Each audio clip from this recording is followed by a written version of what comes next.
The National Broadcasting Company presents Joel McCrea in Tales of the Texas Rangers. Tonight, transcribed from Hollywood, another authentic reenactment of a case from the files of the Texas Rangers.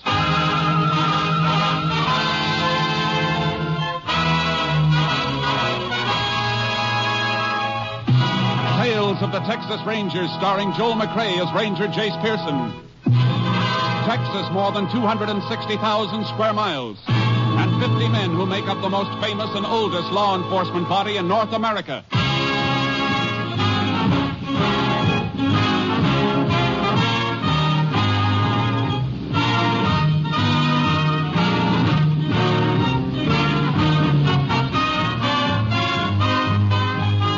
Now, from the files of the Texas Rangers come these stories based on fact. Only names, dates, and places are fictitious for obvious reasons. The events themselves are a matter of record.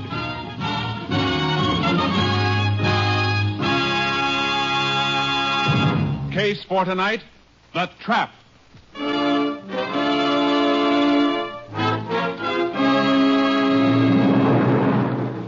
It is 1:10 a.m., May 17th, 1948.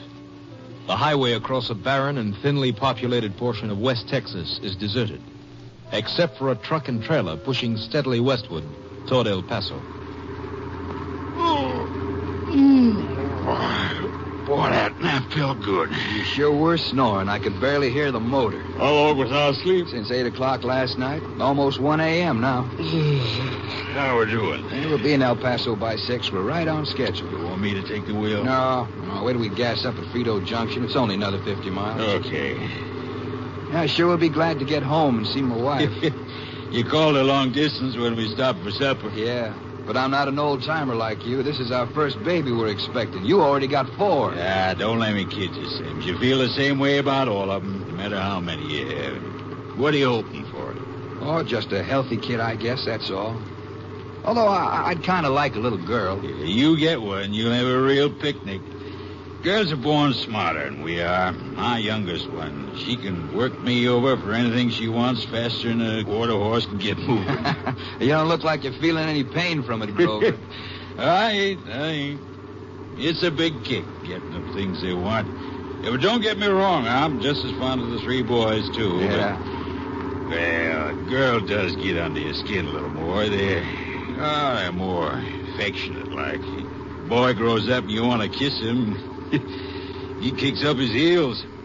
You get to be 8, 9 years old, the closest you get to him is shaking hands, you know what I mean? Sure do. I guess we were the same with our folks. I wouldn't trade them for anything, though, boys or girls. And they're your own blood, well, you'll find out, Sims. You got a lot of fun and living ahead of you. They'll worry you when they get sick, and they'll break your heart when they get kid troubles that you can't help them with, but nothing you'll ever have will mean as much to you as your young'uns. I've been worrying about mine already, and he.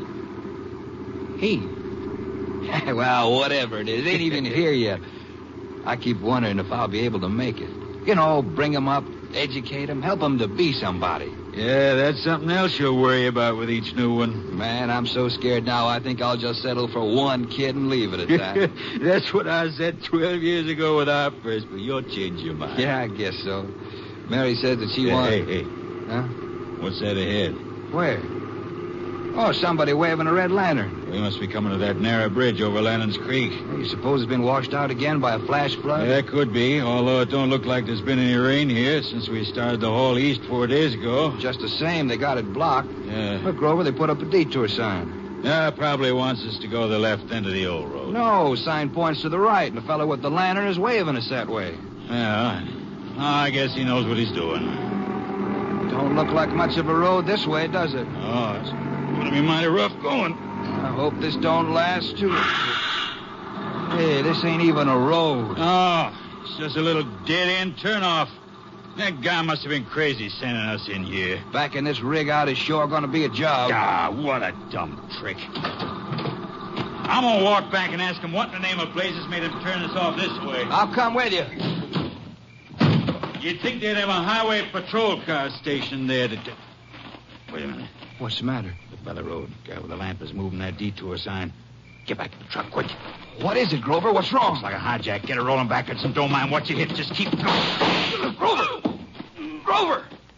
Hey, don't shoot anymore! Don't shoot, he's hurt. You can take him. I said you could take everything. You didn't have... Mary... My kid...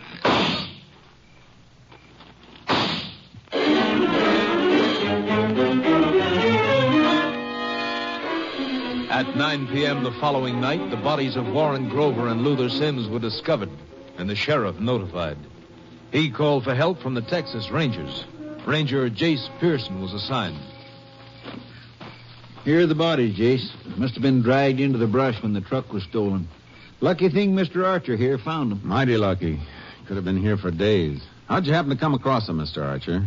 Well, it weren't me. One of my kids found them. We pulled off the highway fixing to make camp for the night. Boy was gathering wood for the fire. Let out a yelp and come legging out of here like a scared jackrabbit. You make a habit of camping out at night with your family? Ain't nothing much a man can do about it when he ain't working. Them motels and places cost money. Where do you come from? Up Arkansas way, we're heading for California. Migratory workers, huh? You can talk to his family later if you want, Jace. I let Archer pull his car into a clearing up the highway about 200 yards the other side of the bridge. I didn't want to keep the kids around here. If you ain't got nothing else to ask me, I'd like to get back to my wife's plumb shaky. All right, go ahead. But when you get to the car, stay put. I ain't got no place special to go. Thank you. You got a flashlight, Jace? Mine's about to peter out. Yeah. There, you can give your batteries a rest. You say they were due in El Paso at 6 this morning, huh? Yep, was on schedule, too, until they got here, I reckon. Made their supper stop on time last night. The company checked back. When'd you get the request to look for the truck? Got the description and license number early this afternoon when they was overdue and nobody'd heard from them. The company figured if they'd had a breakdown, they'd have called in. According to their schedule, they should have reached this spot a little after midnight last night. And whoever took that truck had plenty of time to get a long ways from here with it before sunup. Not much chance of anybody spotting them. That's right. We better take a look around. I've been all over the ground between here and the highway, but I guess it won't hurt to look again. The condition my light was in, I might have missed something. I can show you where they were when they dropped. Bloodstains on the ground out here. Yeah, I saw them. Right where the truck was. Stains aren't far from the tire marks. They're funny tires, Jace. Different pattern right smack down the center of them. Well, no, those inside tracks were made by Archer's car when he drove in. Covered part of the truck marks. The way this place is rutted, he'd fall right into the same track. I didn't think of that. Here's something. What is it? Cartridge shell. Look at it.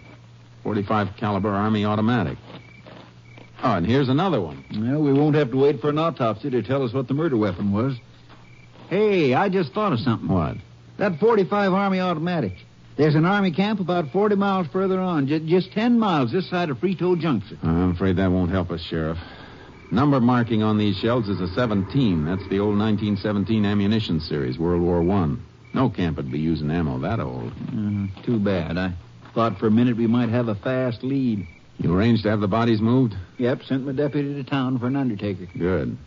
Let's walk out to Archer's car, talk to his wife and kids.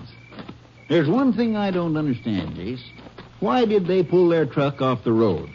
A trucker riding alone might do it to grab some sleep, but not a scheduled rig with two drivers. I can't figure that either. Archer's car's up this way, other side of the bridge. Might as well leave your car right where it is. Not much of a walk. Sure. Hold it, Sheriff. What is it? This mark just off the road shoulder here. Sort of a circle in the dirt. Yeah. And whatever made the circle was wet and kind of oily. What do you suppose made it? What would make an oily, round impression that size? Oh, I don't know. Unless maybe it was a lantern. That's what it was, all right. And here's something else. 4 small rectangular marks in the earth. Base of each mark about 2 by 4. Well, I can't figure that. Unless somebody had a table out here. I don't think it was a table. Another thing that would make 4 marks spaced like that's a wooden sawhorse. Say, did this bridge ever wash out? Sometimes, when there's a flash flood. Hey, I see what you're aiming at. When there is a flood, Highway Patrol sets up a detour sign. Sends traffic through that road over across the highway. When'd that happen last? Oh, not in a couple of months. Now, these marks aren't that old. Somebody detoured that truck into the dead-end road on this side. Lantern and Sawhorse were setting here until they were moved onto the road to set up a block. They must have had that particular truck pegged then. Came through at a time when there isn't much traffic between the last town to the east and Frito Junction. Come on, let's talk to Archer. You got a list of the cargo the truck was carrying? Told my deputy to wire a request for it after we found the truck had been stolen. It'll come through to my office. Good, because we'll have to track this down through cargo. I got a hunch that the truck has been emptied and ditched by now.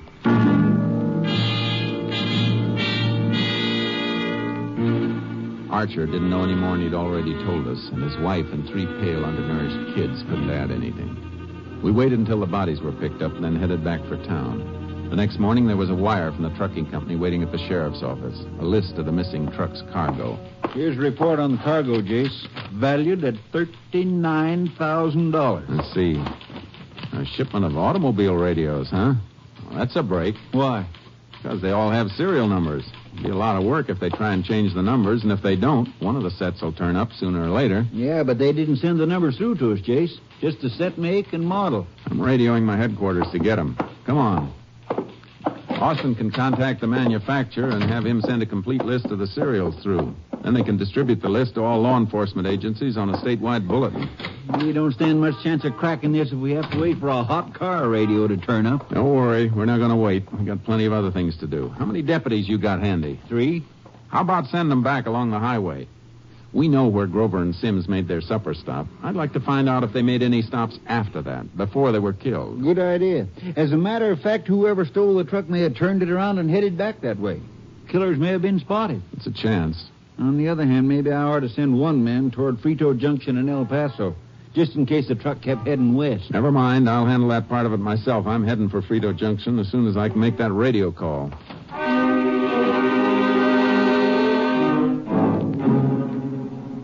I put through a request for the serial numbers, then headed for Frito Junction. On the way, I got a radio call from KTXA. The missing truck had always made a regular stop at the mobile gas station in Frito Junction. When I got to the station, I sent for the man who'd been on duty the night the truck was hijacked. Yep, I was on duty night before last, Ranger, but Grover and Sims didn't stop here. I know they didn't. They never got this far. What I want to know is, did you see their truck?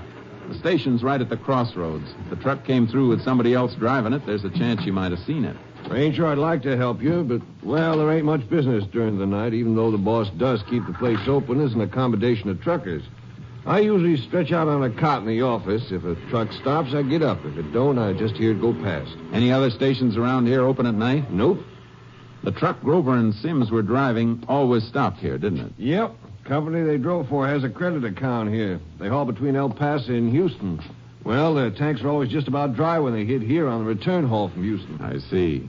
You mean the truck would be too low on gas to go much further than this without filling up, providing it came this way? That's right. Thanks. That's a big help. You're welcome, Ranger. Wish I could help more. Grover and Sims were pretty nice guys. That's the trouble with a killing. The wrong people usually get killed. It sounds like you got an impatient customer out there. Yep, one of the soldiers from Camp Boulder. Boys are busy on the pumps. I might as well help him. Hey, he's got the drive blocked. I'll ask him to back up so you can get your car and trailer out. It's all right. He doesn't seem to want gas. May want directions to someplace. Hey, you got a shop here? Yeah, but you have to pull around the back. You're blocking the ranger's car. Oh, I'm sorry. That's okay. Just want to make sure you can help me. Doesn't seem to be much wrong with that motor. There isn't anything wrong with it. It's in top shape. And what do you want to put it in the shop for? Got a new radio.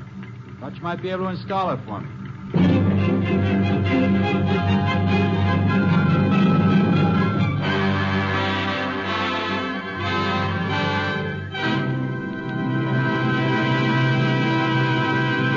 You are listening to Tales of the Texas Rangers, starring Joel McCrea as Ranger Jace Pearson. We continue now with tonight's case, The Trap, an authentic story from the files of the Texas Rangers.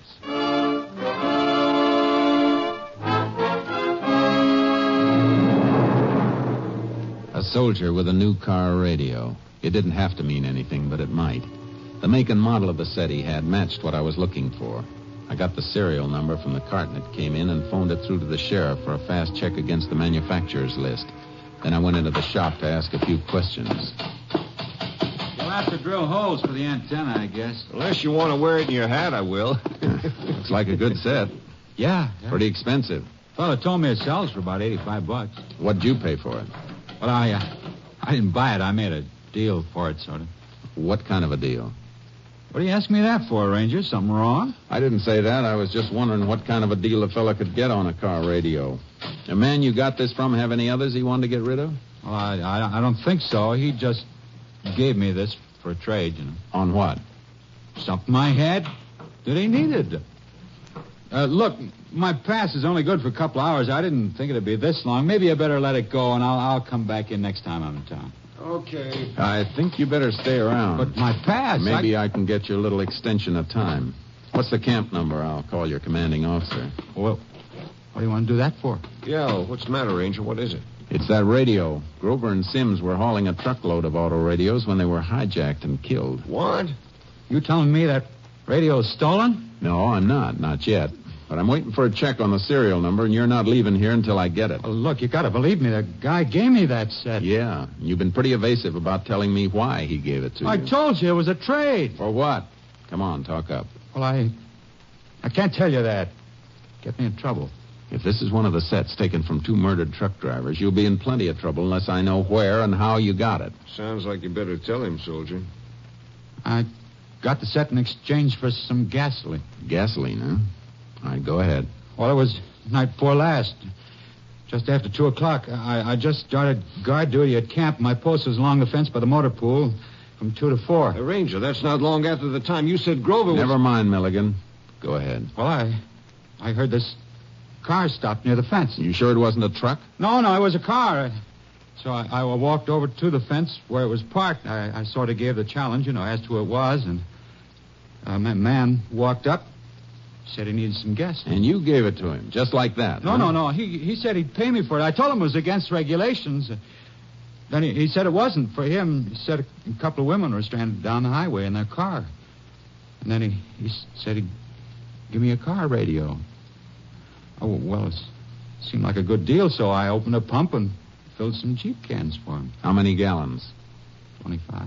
And you didn't think there was anything wrong with a trade like that?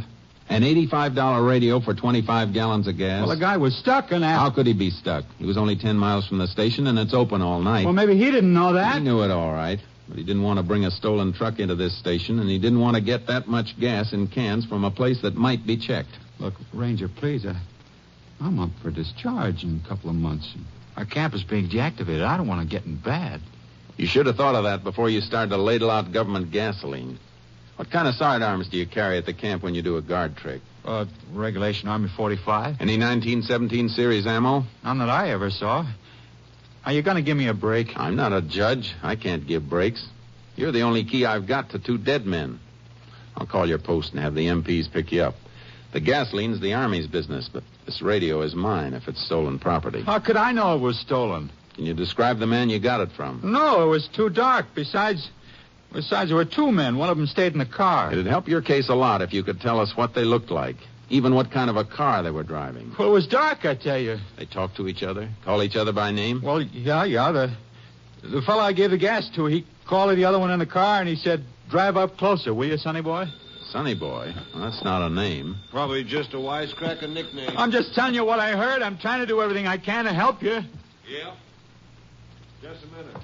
Ranger, it's for you, the sheriff. Thanks.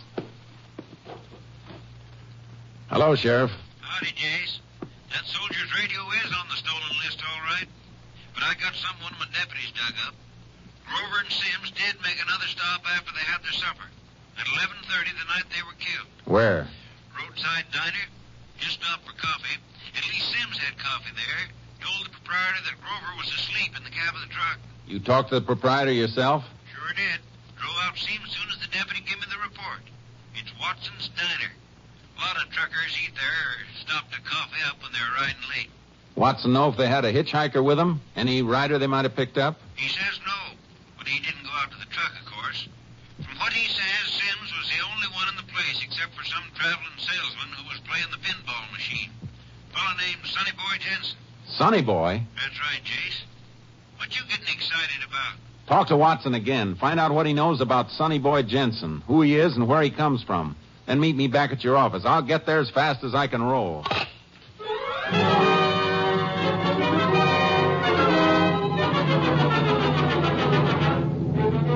Army camp was on my way, so I took the soldier with me and turned him over to the camp authorities to be held. I kept a lead foot on the gas pedal as I drove past the bridge and the side road where the truckers had been hijacked and slain. It took me almost 2 hours to reach the county seat. The sheriff was standing in front of his office as I drove up. Inform KTXA of any change of location. We'll keep in touch with you. Howdy, Jace. Howdy. What'd you get? Something that might fit. That Jensen's been traveling up and down this highway for years, selling electrical appliances to farmers and ranchers mostly. Men like that'd have good market for car radios once that shipment cooled off. He could be our boy, all right. You get any line on where he comes from? Works out of El Paso mostly, but his home's a small ranch about 150 miles southwest of Frito. Sonny Boy Jensen can't be his real name. No, it's Bertram Jensen. They just call him Sonny Boy. Watson said he left the diner about 5 minutes after Sims and Grover pulled out. Probably passed him on the highway. Had them all staked out and set up that roadblock. You better climb in. Carry out your instructions back to El Paso. Going to El Paso? No, I'll turn south out of Frito and head for Jensen's ranch. I don't think he'd take that hot merchandise into El Paso. Even if he got there before daylight, he'd run into some traffic, and that's the trucking company's home base. He'd be taking a chance unloading any place in the city. I see what you mean. You better check on him while we're rolling. Unit 10 to KTXA. Unit 10 to KTXA. KTXA. Go ahead, Unit 10. This unit en route to Jensen Ranch near County Line, 150 miles southwest of Frito Junction. 10-4. Request check on subject Bertram Jensen, alias Sonny Boy Jensen, El Paso appliance dealer and owner of ranch this unit is headed toward. 10-4. Unit 10, clear. KTXA, Austin. I've been thinking, Jace. This couldn't have been a one-man job. Jensen couldn't drive the truck and his car after the hijack. It wasn't a one-man job. The soldier who gave them the gas they needed for the truck said there were 2 men in the car. 2 men with a bad murder rap hanging over them are liable to fight, Jace. They sure are, Sheriff. Better take the safety off your gun right now. There mightn't be time later.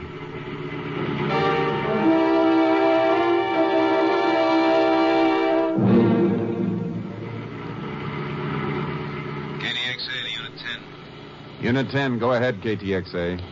Have a report for you on Bertram Jensen. Low record of Sonny Boy alias. Served 3 years in federal penitentiary Leavenworth, 1919 to 1921, for theft of Army material from government armory. Had accomplice named Dolph Muni, convicted on same charge. No record on either since then. 10-4, Unit 10, clear. KTXA Austin. That may answer a couple of our questions, Sheriff. Yep.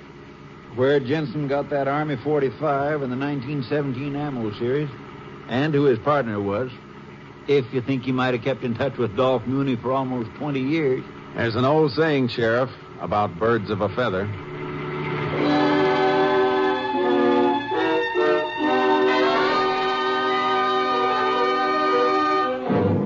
It was after dark when we reached the Jensen ranch. When the door opened, I knew it was Jensen. There were little wrinkles under his eyes, and his temples were gray, but his face held a youthful softness, as some faces do, whether 16 or 60. It wasn't hard to understand why they called him Sonny Boy. It's been a long time since I've seen a ranger around here. You, looking for somebody? Sheriff and I heard you might be able to get us a bargain on a few things. Sure. What are you interested in? Automobile radios? I got a few in my warehouse in El Paso. Thought you might have something around here. No, I'm afraid not. And maybe you know somebody who has. No, I don't know many people. I live alone here. Don't see much of anybody. Had any company this evening? No. 2 ashtrays in this room don't agree with you. There's smoldering butts in both of them, so unless you smoke 2 cigarettes at a time and walk back and forth across the room to put them out, you haven't been alone. Oh, all right. A neighbor's visited me. Is that a crime? Nope. Where is he? In the kitchen. Call him. Don't go for him. Just call him from here. Doc? Hey, Doc. What's this doc business, Janet? Oh, I didn't hear anybody come in. Jensen tells us you've been visiting him. Where you from? From Borderville. Well, that's about 50 miles from here. Yeah, and Jensen said you were a neighbor. Well, that's right, ain't it? Distance don't mean much in Texas. I I just dropped in on Jensen unexpected. Matter of fact, I was just washing up, fixing to start for home. Yeah, he's just leaving. Oh, well, go right ahead. I'll get your coat as Santa Claus out here. Oh, before you open that, I'd like to ask your friend a couple of questions. 50 miles is kind of a long walk, isn't it? Only way to leave this ranch would be in a car, and if you've got one parked outside, we didn't notice it. I was going to lend him mine. Oh, I see. You said you dropped in unexpectedly. How'd you get here without a car? Why, hitched a ride. Somebody dropped me off the gate. Uh-huh. If you got nothing else to ask me, I'd like to be going. Yeah, imagine you would, but I'm not quite finished. Maybe you know where I could get a bargain in an automobile radio. Why, I don't know nothing about radios. It's too bad. I thought you might. All right, Jensen. Give him his coat. By the way, either you heard from Dolph Muni lately? Get out of here. You got no right asking questions. You got no warrant. You let us in, Jensen. My story is you broke in, and you ain't going to be able to deny it. Down on that closet shelf, Gage. Don't try that, Jensen. Quick, Sheriff. Kick that gun out of his reach. Got it, Gage. Muni! He drove through the window. Stay with Jensen. I'll get him. Come on, get over. I can see you, Muni. You better stop running before I fire. No sense trying to get in that car. It's locked. That was in the air, Muni. The next one won't be. How about it? All right, don't shoot. Just walk this way with your hands high. I had to steal the radios, but I didn't do the killing. I didn't. I was on the highway with the detour sign when Jensen shot him. Don't tell me, Muni. Save that for the court. Where are the radios? In the barn, hidden in bales of powder. We ditched the truck in Amber Lake. All right, Muni. Let's go in and get Sonny Boy. You can make your statement at the sheriff's office.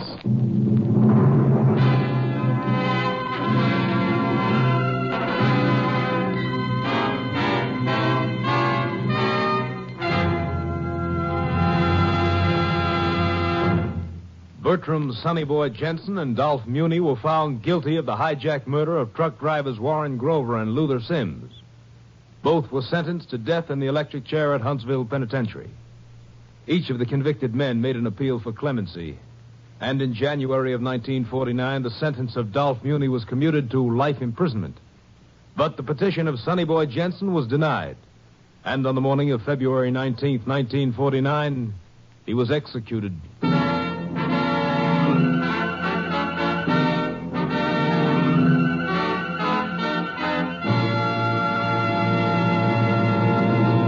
And now, here again is the star of our show, Joel McCrea.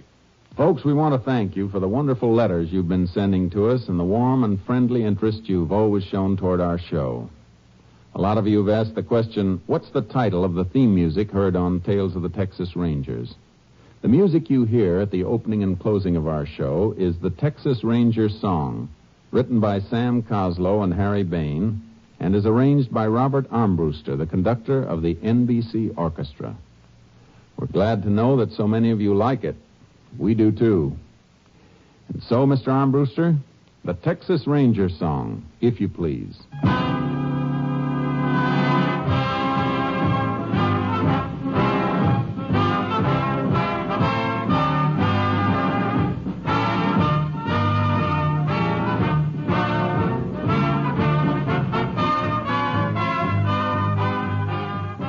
Joel McCrea is currently seen starring in the Universal International Technicolor production Frenchie. Tonight's cast included Tony Barrett, Whitfield Connor, Herb Ellis, Parley Bear, Wilms Herbert, Paul Dalboff, and Bill Conrad. This story was transcribed and adapted by Joel Murcutt, and the program was produced and directed by Stacy Keach. Hal Gibney speaking.